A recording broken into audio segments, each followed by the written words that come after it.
When you're studying for the NCE and CPCE in the career section, Carl Jung is one of the theorists you'll want to be familiar with. But above and beyond his concept of the collective unconscious and the archetypes that are carrying that out, you also want to be able to answer questions about the MBTI, and that can be a little bit tricky.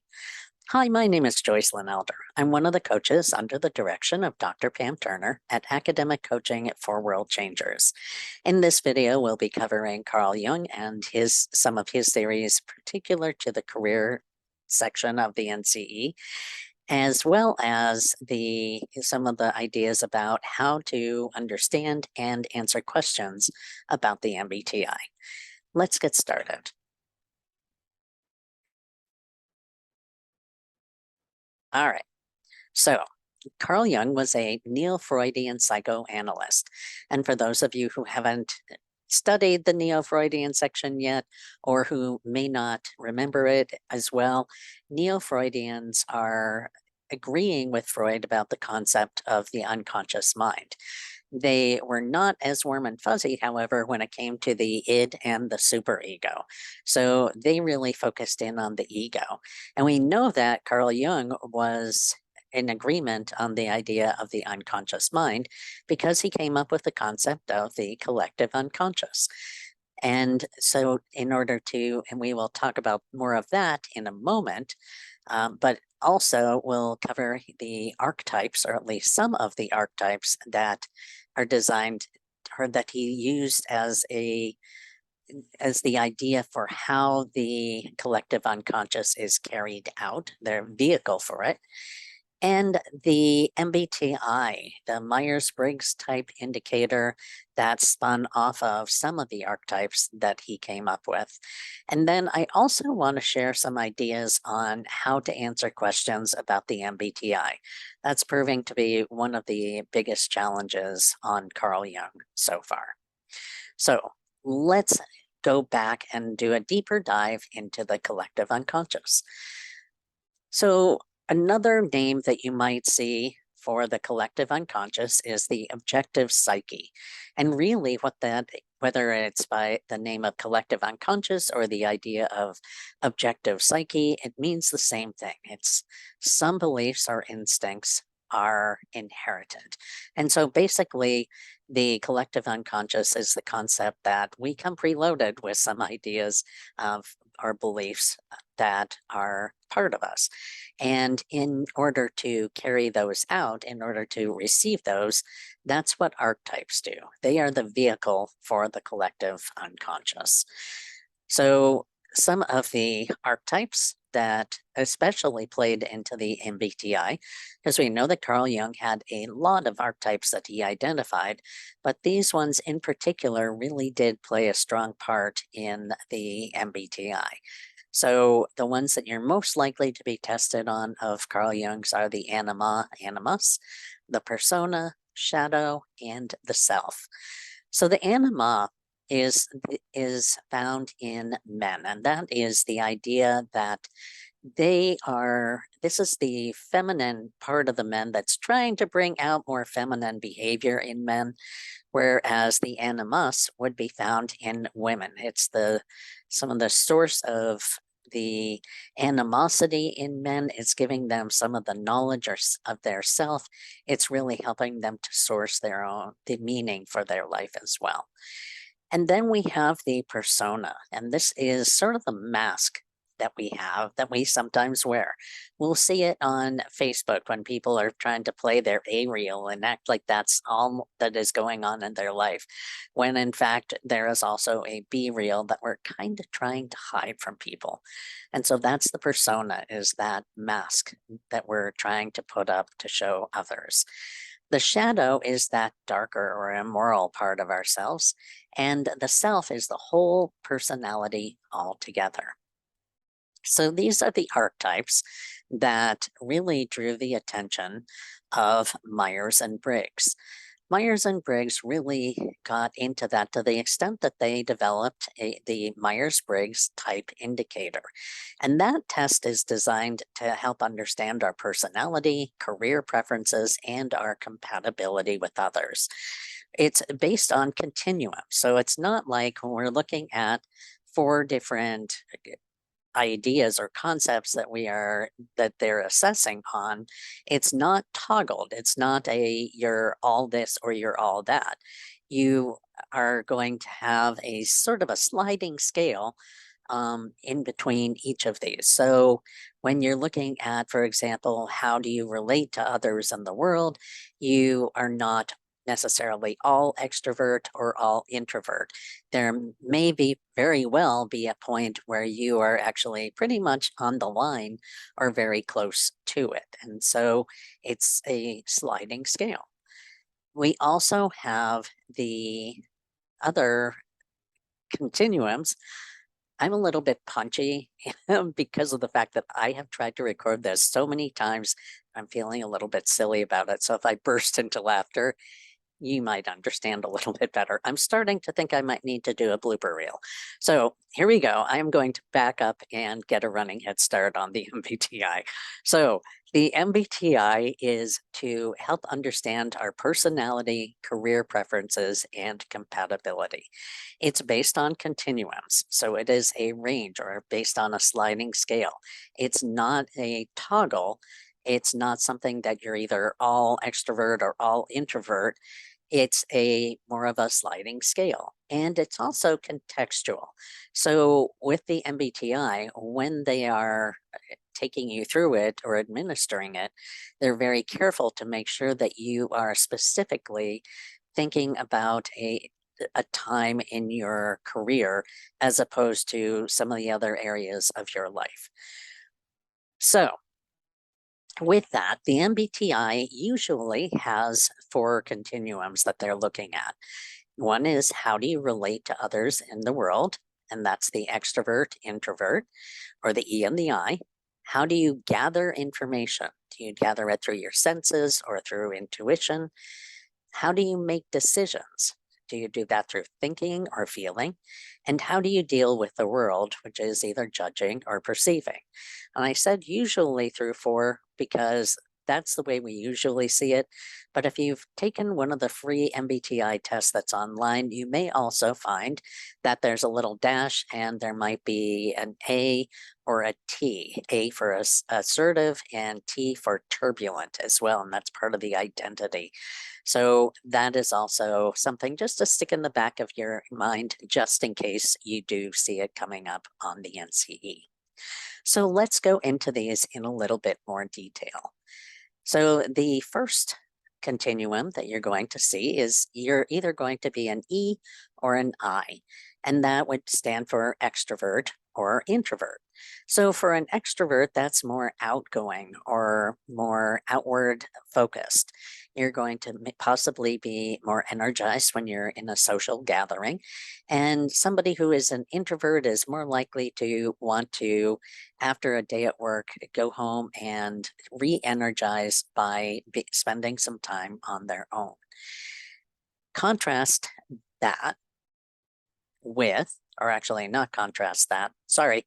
The next question is, how do you gather information? That is, in other words, what's your focus? Are you focusing more on using your senses, at what you're seeing, what you're hearing, and what you're feeling?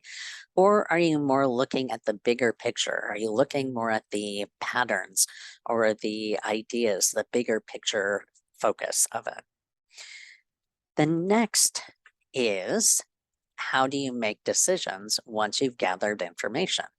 Are you more the type to think things through, use logic and objectivity, or are you more the type to be feeling your way through it and thinking about the people and the emotions and using subjective concepts in order to make decisions? Then we come to, how do you deal with the world? Another way that you might see this represented is, what is your approach? Are you the type who is judging or perceiving? If you're judging, you're more likely to be the type who is structured and firm. No, we said we were going to do this. This is how we're going to do it. It's the type of person who is saying, I want my ducks in a row. I want them all wearing sweaters with their names on them. I want them in order alphabetically. And if they could also please do it by order of height, that would really be so much appreciated. That's more likely to be a person who is strongly within the judging section of that continuum.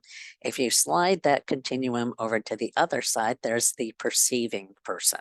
And that's more the person who is looking around and thinking, I'm open, I am flexible, I am able to change the plans and just go with the flow and be easygoing about it. So those are our 4 questions that the MBTI is usually taking people through. And so the next part is, how do you answer questions about the MBTI? And one of the things that I saw happen is that people were able to usually rule things out. Down to, you're on the NCE or CPCE, you're likely to see 4 options. And usually people could rule things out. They could get down to 2 choices, but that refinement and being able to choose make that last choice is a little trickier. So with the rule out, my recommendation would be that you stick with those questions. How do you relate? Is the idea of, for example, do you like to use metaphors? Are metaphors beneficial for you?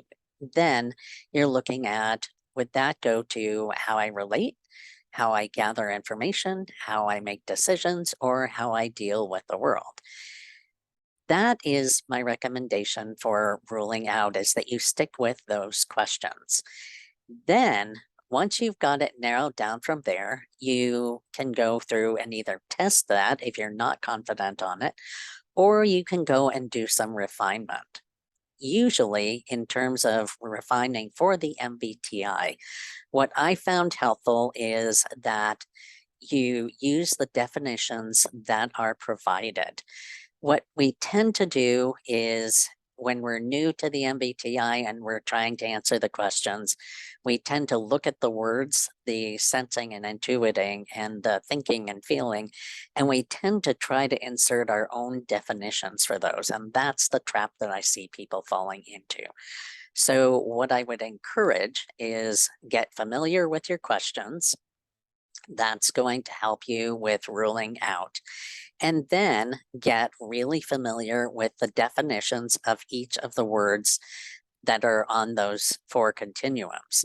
And that's going to give you the content that'll help you to refine and make the right choice. So I started with the example of, are metaphors helpful for you, or do you like metaphors? And so let's say that we are able to say, well, metaphors wouldn't really go to how I relate to the world. So I'm going to rule out extrovert and introvert. And I also don't think that the metaphors are going to help me make this with how I deal with the world. So I'm going to rule out thinking and the judging and perceiving. So that leaves me with the options of how I gather information or how I make decisions. So that's my rule out. I did that by using those 4 questions. Now let's do the refinement. And for this, I'm going to more look at the definitions of the words that are provided than I am at the words, because I don't want to use my own definitions for those. So here we go. So for the refinement, I'm looking at, okay, if I am saying that metaphors are beneficial for me, or that I like metaphors, does that give the test administrator any information about whether I am gathering information by using my senses? And it might. That's a possibility. Does it help the administrators to identify whether I am gathering information by way of patterns?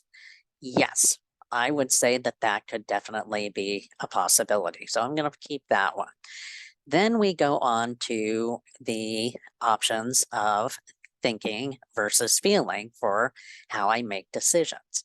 So for thinking, does a metaphor show that I am the type who likes logic and who is being objective?